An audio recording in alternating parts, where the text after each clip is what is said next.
Hello, and thank you very much for the invitation. My name is Carlsen, and as he told, I'm from Bergen, the western part of Norway on the coast.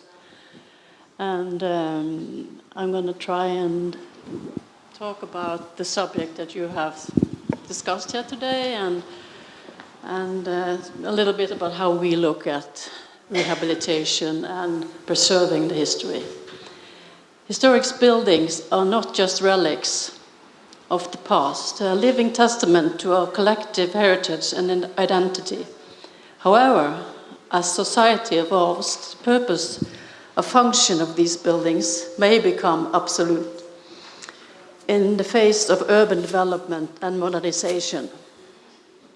And the challenge lies in redefining the role of historic buildings in the future, with honoring their significance and preserving their integrity. Understanding the significance of historic buildings is important. They serve as visual links to the past and aspirations of previous generations. They are enriching the built environments with unique architectural styles and craftsmanship. Despite their significance, many historic buildings face challenges in the future in finding relevance in this contemporary world. Changes in social needs, economic pressure, and urban planning priorities often render these structures obsolete and underutilized. Neglected, deteriorating, and threat of demolishing further destroy the plight of historic buildings, risking the loss of irreplaceable cultural assets. Reimagining the future of historic buildings requires a thoughtful and collaborative approach that balances preservation with adaptation. Key stakeholders, including historians, preservationists, architects, urban planners, and the local community must engage in a dialogue to identify viable and sustainable uses for these structures. This process involves conducting thorough research to understand the building's historical significance, architectural features, and structural integrity. So that's, in a way, the background for the thinking when we have done these two projects, which are very different. But the interesting thing is that they're in the middle of Bergen Center. You can see the main railway station when you come to Bergen. This is a very central place if you come by train. And they are located along one of the oldest streets in Bergen, King Oscar Street, which is this one. It's documented in written documents as early as the 13th centuries. And sorry, can you put your mic closer to your mouth? Higher? Oh, sorry. You haven't heard what I've been saying? Well, and the interesting thing about these two projects is that they are in different spectra in age. The first one is from 1769, and the other one was built, the first step of it, in 1928. And they have different degree of preservation status. This one is an A-listed building, and this one, some of it is protected, and some of it is what to be demolished in the latest zoning plan, which was where we came in after the zoning plan was decided. Are you changing the picture, or do I do? Yeah, it's in this one? Just so that one, okay. No? Yeah. So this is the building I'm going to start with. This was actually given to the city in 1769 by a very rich merchant, the Sander Kors, and it was built for poor people that had no place to live. perhaps old or, didn't have relatives. And it was unsurveyed really thoroughly in the 1916. You see the nice pictures. They have a lot of documentation on this building. And it's very much intact. This is from 1916. This was from 2016. So it's kept very well, but it was very worn down. But it had survived. It was a survivor. And because of this survey in 1916, it was one of the first buildings in Norway to be A-listed in 1927. And here is the survey from 1916. And you see all the small rooms. It was very much intact when they did another survey in 2016. You see all the main small rooms were still there. And the reason for it was that it had been used for the poor people. And after that, it was a student dormitory. And after that, for refugees, which all needed small rooms, separate rooms. It wasn't knocked down or changed very much. It was very, very much kept as it was originally. They only used the first floor. They didn't use the attic. There was a huge attic, which was completely unused, which was very good for the project when we started to reinvent it as a hotel. And the old plan actually was very good for a hotel. So here you see it's the plan as it is now. You still have all the small rooms. And we had a very good cooperation with the conservation office in the county, which was responsible for the A-listed buildings. And the discussion was, what can we take down? What can we replace? What do we have to keep? And since it already was put in bathrooms in the beginning of 1950s, we were allowed to do this again. And they also allowed us to open up between the rooms so they could fit for a hotel. And everything else was to be protected as much as possible. We had to reuse the doors. This is how it looked before it was renovated. And this is the internal. It's more or less like it was here, very worn down when you took away the last layer of gypsum and wood. And when we put in the bathroom again, we were not allowed to go down in the structure. We had to put it on top, as I've seen you have done here. So it's very much the same way of thinking. And this is the completed interiors. Everything was restored. All the windows are the same as from before, from the I think the last windows were changed in the 1920s or something. And actually there are 4 windows from the original 1769, which all were restored back to its beauty. The doors were kept, and if we had to do changes due to fire requirements, we left the doors open, and then you put a new door within the frame of the old door. The staircase, it's not like today with the standard of today's staircases, but it was all kept. Nothing was changed. And each of the room, the corridor, the floor was kept as it was. It was all taken out and then reassembled. And as I said, the whole attic was not in use. And it was then reinvented to 8 new towel rooms. So then it was 18 rooms instead of 10. So that was why I could do this, that they were allowed to utilize the attic. And we left all the structure, and every detail that was found was put back. And I don't remember if you, I think it was in the 1950s, they put in modern roof windows. they were all taken out and they were replaced with old windows that I have used in the Bergen in Bergen. It's this old wood structure. So they have developed their own type of windows, which are metal windows. And they have an inner window to meet the climate requirements. But from the outside, it looks very authentic. So this is how it looks today. You see the new roof windows. So now it's shining again. It's completely different to meet the house today than 10 years ago.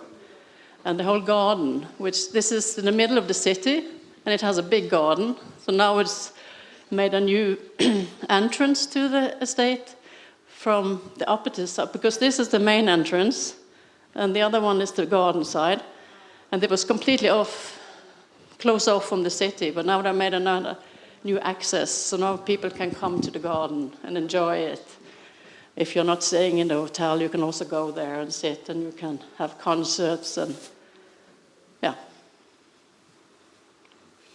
So here it is, completely new, refreshed, and a new lease of life. And the most important thing is that this renovation was possible to do in this way because the original structure was very suitable to a hotel, which is important when you're going to redo a building, that the new use is adaptable to the original structure of the house. And this is a good example that this happened.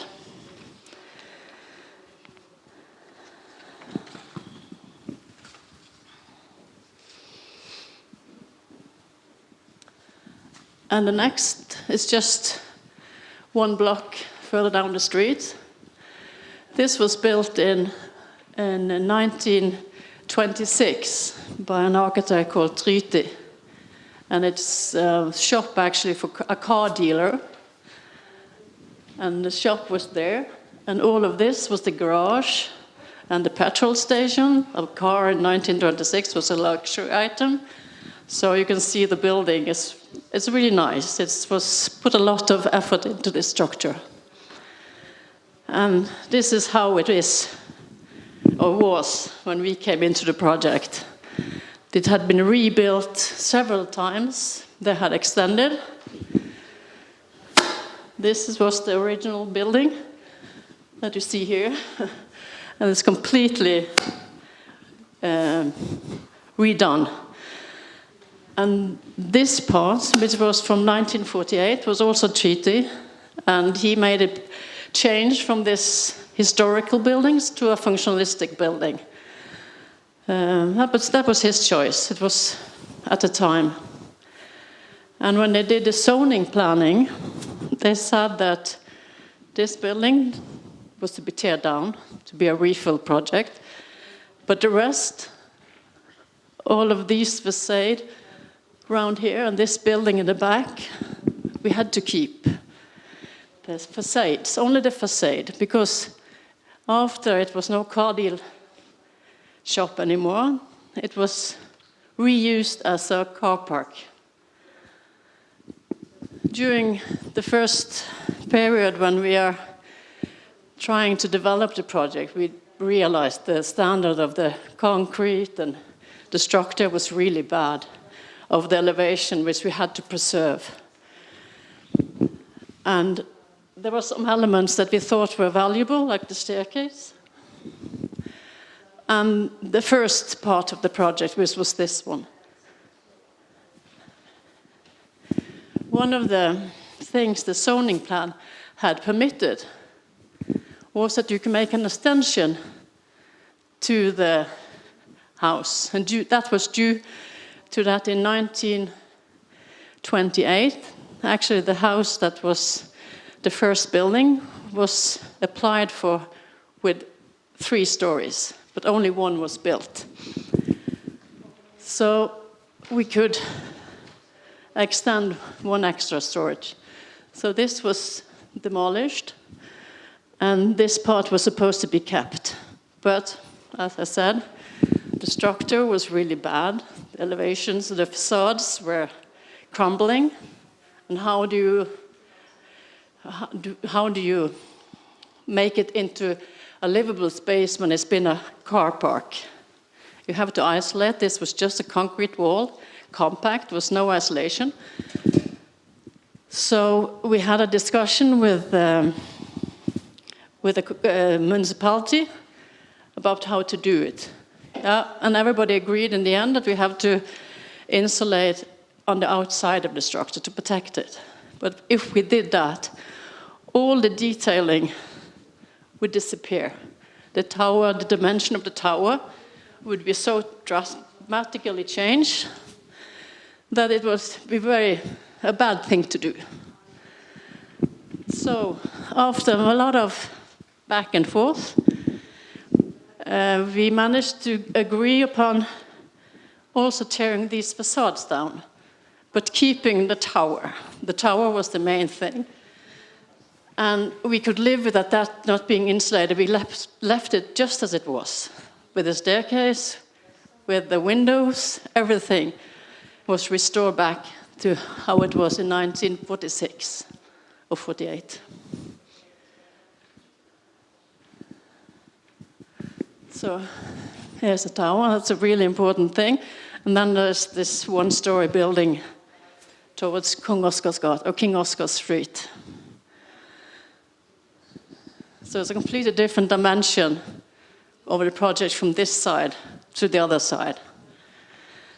As I said, this is one of the oldest streets in Bergen. And this was actually then approved with 3 stories. So that's why they allowed this one. The municipality had put up or said in their approval that it had to be a glass box. But we thought that was a shame. It was going to be very hard in a way and not well go in with the rest. There is very solid walls and all the structure around it. And this is the city gate from the 13th century as the next door neighbor. So we thought that too modern was not good.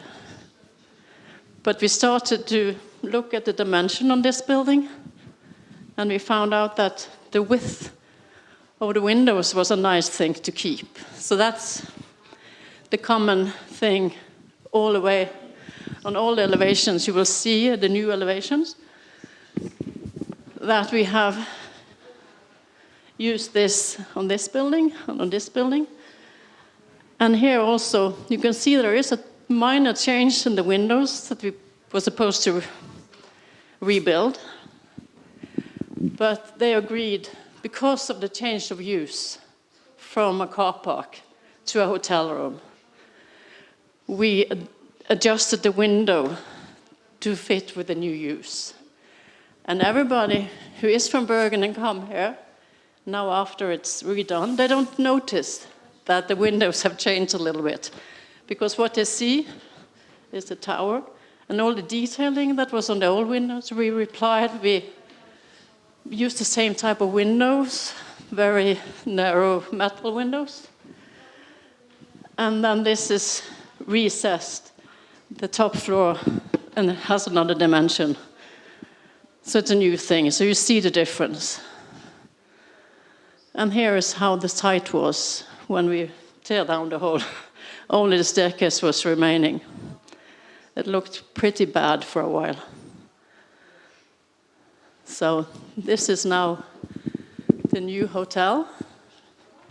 And the infill project, we were very aware of, had to be done in a different way, different color, to scale down the project and be more similar to the rest of the area around with smaller plots. So even though it's one building, it looks like it's 2 buildings. And here you see the same tower with the extension as you saw here. And people doesn't even notice actually that there is a second floor on top of the old structure. This project was done in cooperation with CKR Architects in Sweden. So it was a fun project for us to do.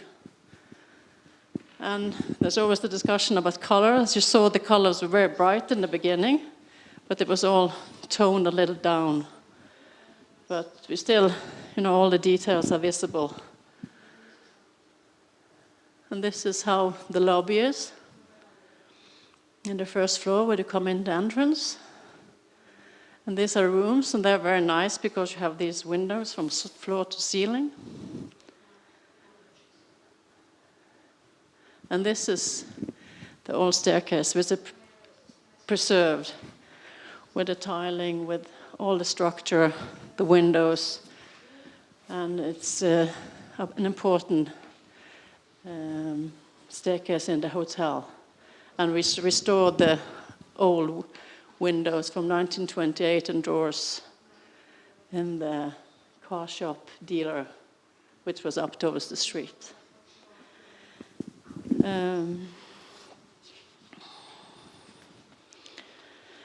As I said, it was a long discussion with the people at the municipality, but we managed to get meetings with them, and we had a very interesting dialogue back and forth, and we showed drawings and sketches, and in the end they agreed with our approach to this project because this was a much bigger change of use than in the other project. The old structure of the building did not suit to be a common hotel. So that's why we were able to do so drastically changes. I don't know if you want to know a little bit of how we do it in Norway. We have the national, the national conservatory heritage department, which is on the top, and they decide which houses are going to be A-listed, protected. And then they're putting the work to the county. We have 15 counties in Norway, and they decide everything. They get all the money, and then divide it to those projects that they think are most in need. You can apply for money.